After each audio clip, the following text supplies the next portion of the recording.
Welcome to Senior Moments, the show where we discuss the issues of aging, the good, the bad, and the utterly ridiculous parts of aging, because we all know that they are. Today we have our author, Jenny Baxter. I almost missed your bat, sorry. That's not a problem. No apology necessary. Jenny Baxter, and she has written a new book called A Food Affair, so welcome. Well, thank you very much. I appreciate it, Susan. Thank you for having me on your show. You're welcome. So just since this is a podcast and people won't necessarily see us, Jenny is over 65. That's why she's here. Sure am. And we're going to talk. And then some.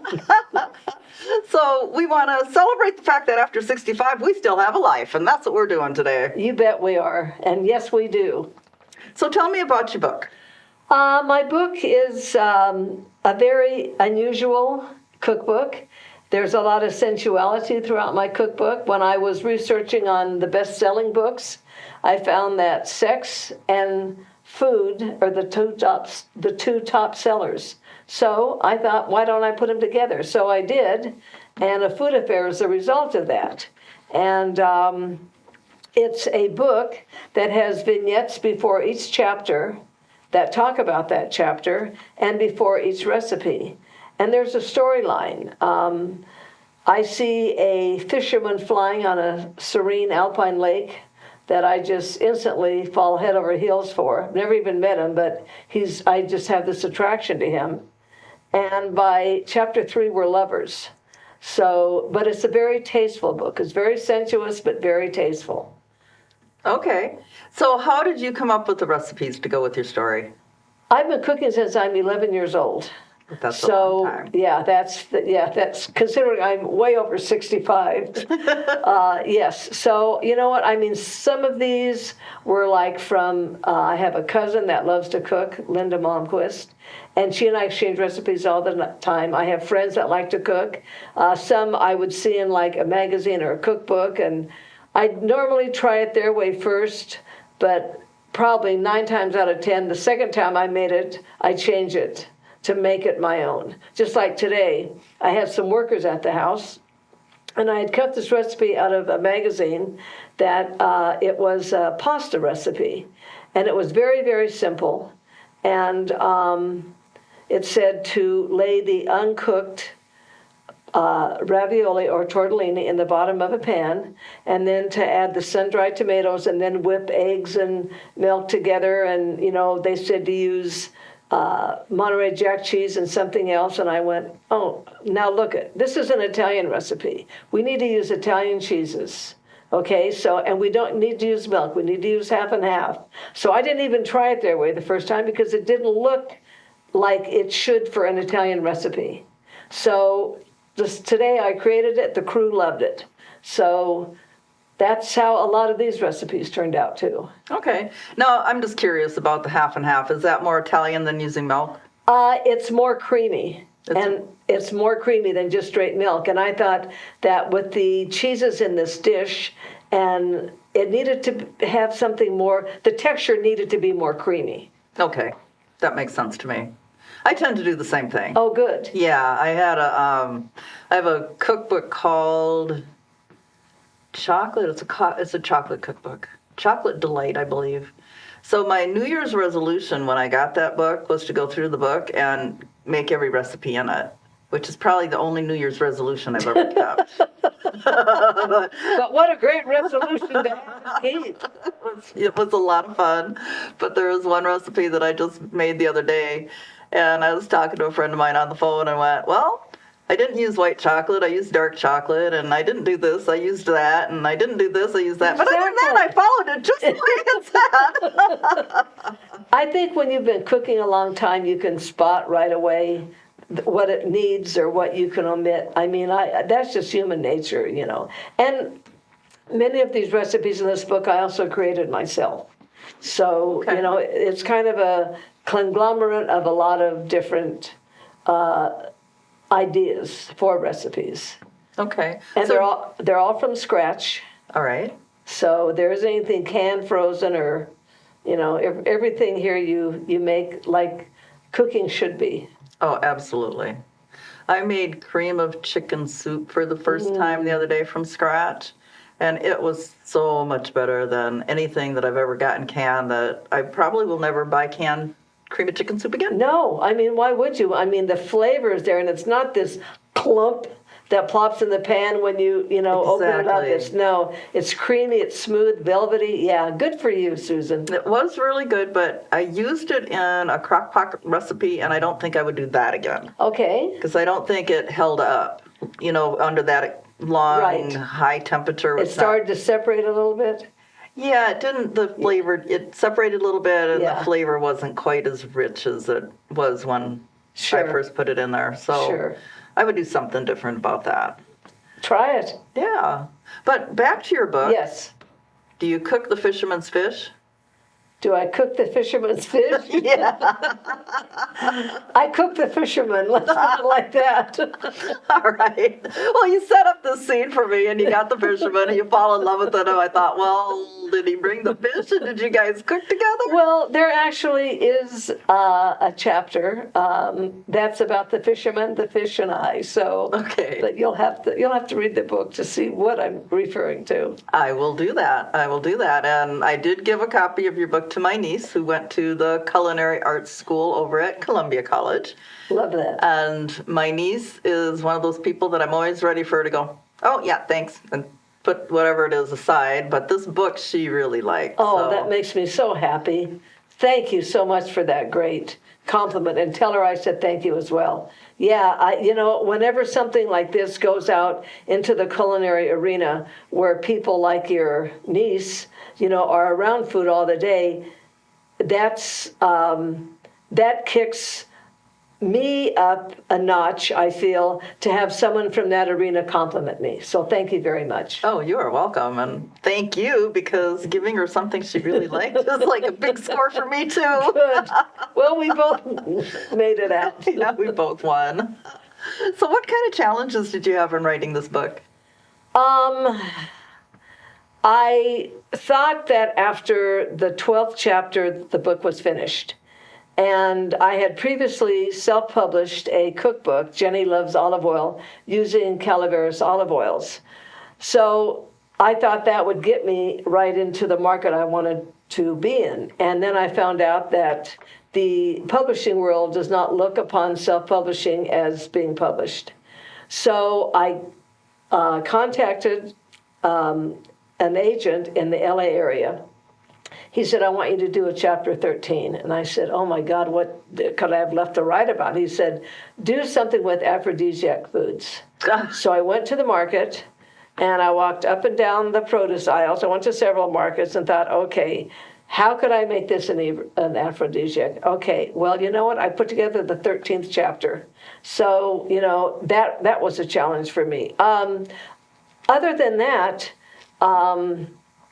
it just flowed because I was mentally in a state of mind to create this book and make it flow to where it would be sensuous without being blatant. Yes. I'd sit in front of the computer at night, put on something very sexy, turn on the new age music, and just let my hands go over the keyboard, and I'd start writing things, And I loved writing this book. I really, really did.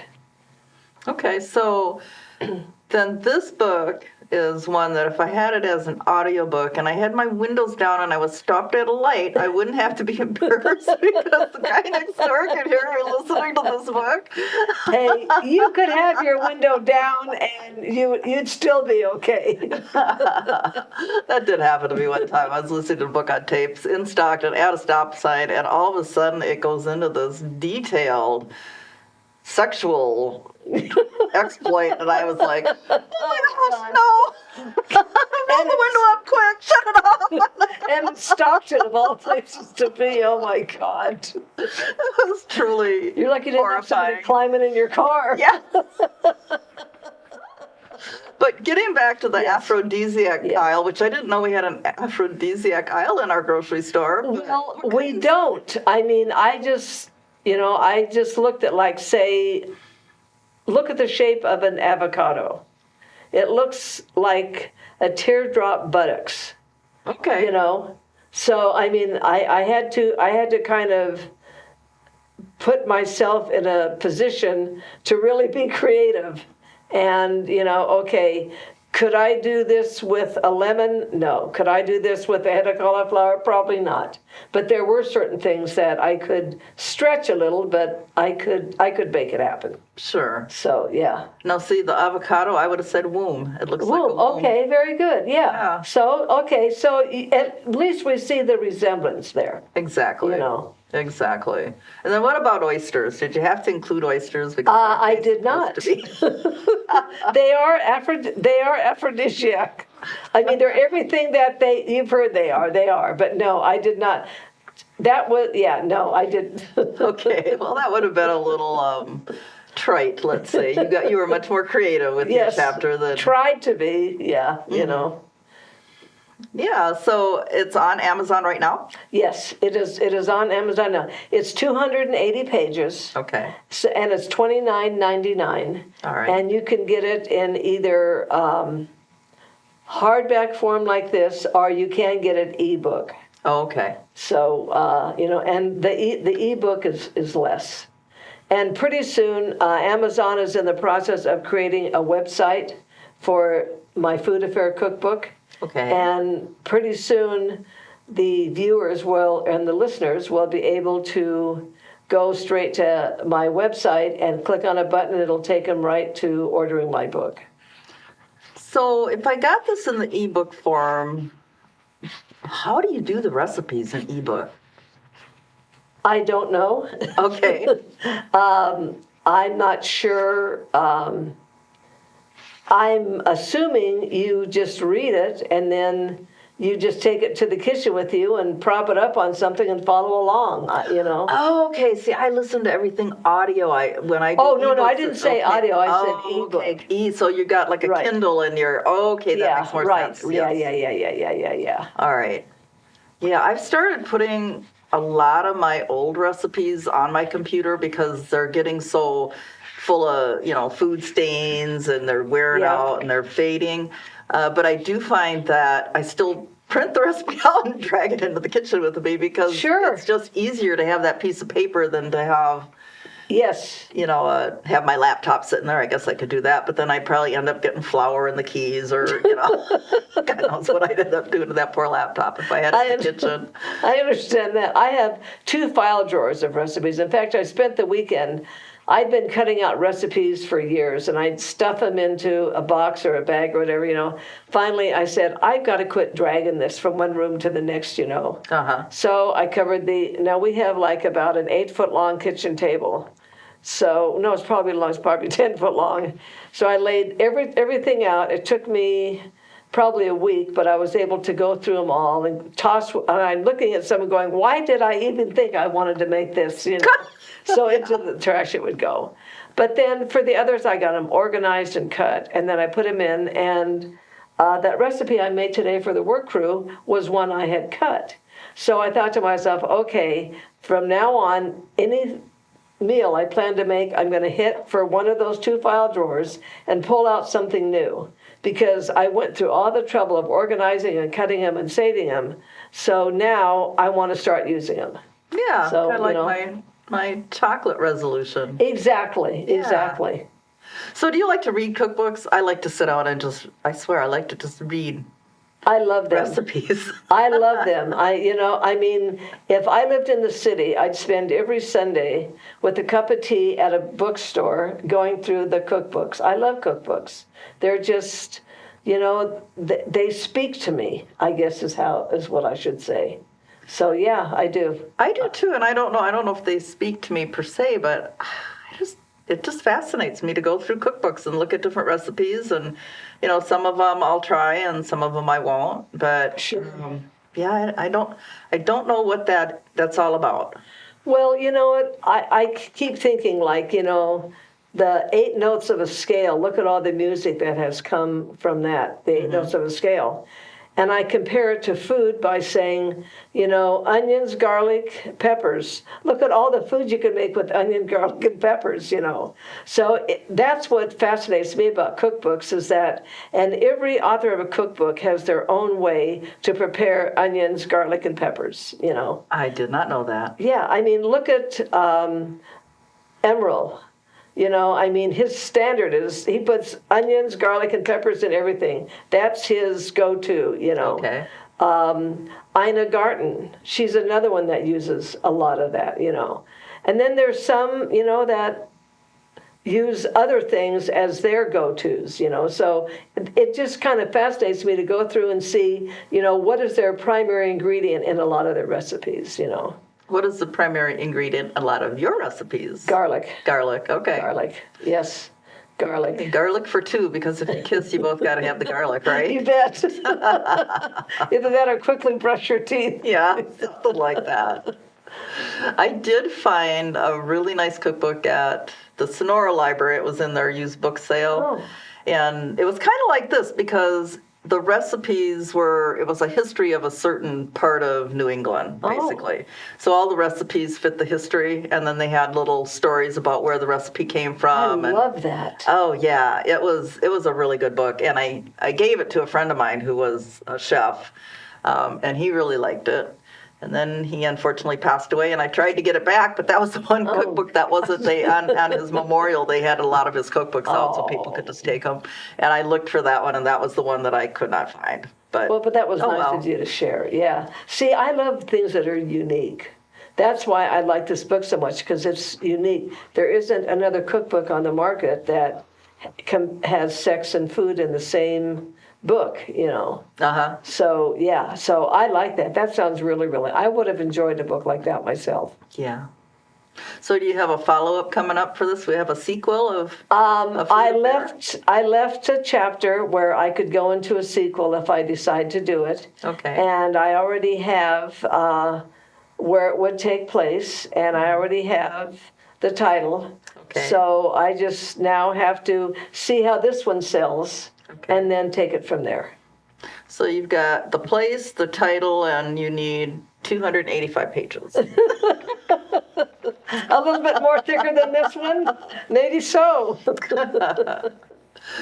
of the other things I like to do, I'm a big fan of MacGyver, so maybe this fits right in, but I will go to my refrigerator and just look and see what I have and just figure out what I can make with whatever is in there, because a lot of times I just simply don't want to go to the store. So That's a very creative cook. Good for you.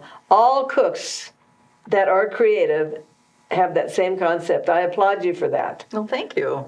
Just see what you have and throw something together and you're done. Yeah, Good for you. That's wonderful. thanks.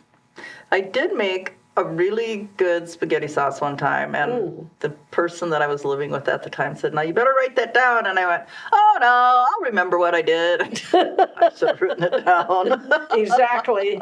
I know. There were 3 recipes I was hoping I would find, and I found one. And one was a cioppino recipe when I had a catering business that I gave up about 6 years ago.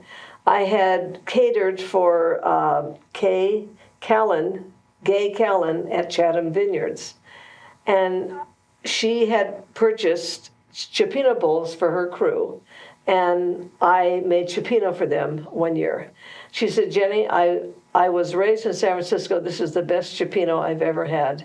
I mean, what a compliment to me coming like that, Absolutely. So I searched and I told my cousin, "God, I can't find this." She said, "Maybe it was the Cordy Brothers recipe." And she sent it to me and I looked at it and tried it and said, "No." And she said, "Well, maybe it was this." And I said, "No." I found it stapled to an email that I had emailed. I think it was to Gay, and the recipe was, I was so happy. The other one I absolutely loved. I very vaguely remember it, but it was like you got shrimp in the shells, and then you put melted butter in a pan, and I think with a chili sauce and garlic and the shrimp, and then other ingredients, and then you baked it. and then the shell cradled the sauce in with the flesh. So when you took it out, it was very flavorful. And I have no idea where that went to. So when you eat that, do you take before you serve it, do you take the shell off the shrimp, or do you serve it with the shrimp shell on and then people just pick the shell off themselves? Let people pick the shell off themselves. If I'm having a big event, if I'm catering for a big event, I let the people take that themselves, Okay.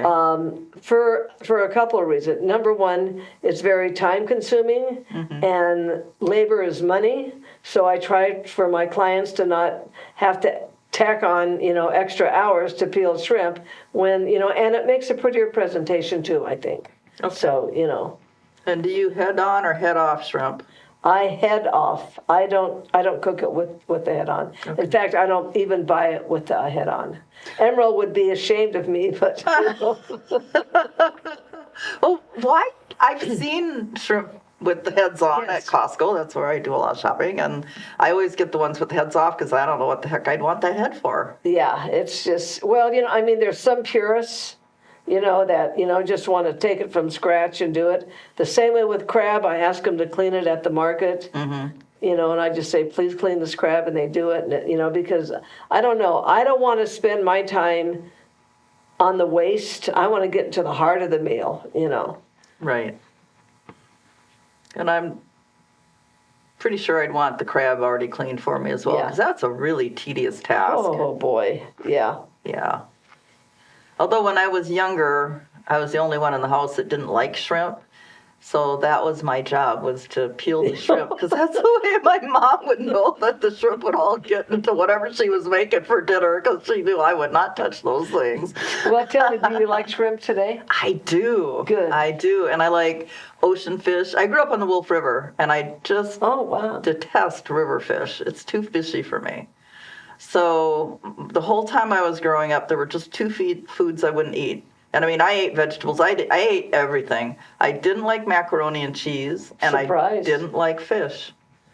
But as an adult, I like macaroni and cheese, and I like whitefish, ocean fish. Yeah. I'm not fond of anything that comes out of the river because it's just too Lucky. fishy. Yeah. And the fish like salmon, that sort, again, I don't really like that flavor, but if it's like a swordfish, a cod, a tilapia, something like that, that's really good fish. I bet if I made you a piece of wild-caught salmon, and you never cook fish all the way. Okay. You always leave fish a little jiggly in the middle. I bet you that if I cooked you a piece of wild-caught salmon with a pineapple salsa, you would eat it. In fact, I'm going to, the next time I make it, I'm saving you a piece and I'll bring it down. All right. You and Sarah can have lunch. That sounds like a great plan. We love to eat down here. And who doesn't love to eat? Well, I guess Exactly. I know some people that don't Yeah, love I to guess eat, so. but I certainly don't hang out with them, so, I don't either. And I'll tell you what, one of my nieces brought home a boy that didn't eat chocolate and was lactate intolerant, and we just went, Uh-oh. he's got to go. He doesn't fit in with us. He does not fit in with us. No. We could possibly get over the chocolate, but I'm from Wisconsin. We eat cheese. Cheese all the time. You bet. Good cheese comes from Wisconsin. It does come from Wisconsin. Do you know why? No. It has to do with the grass.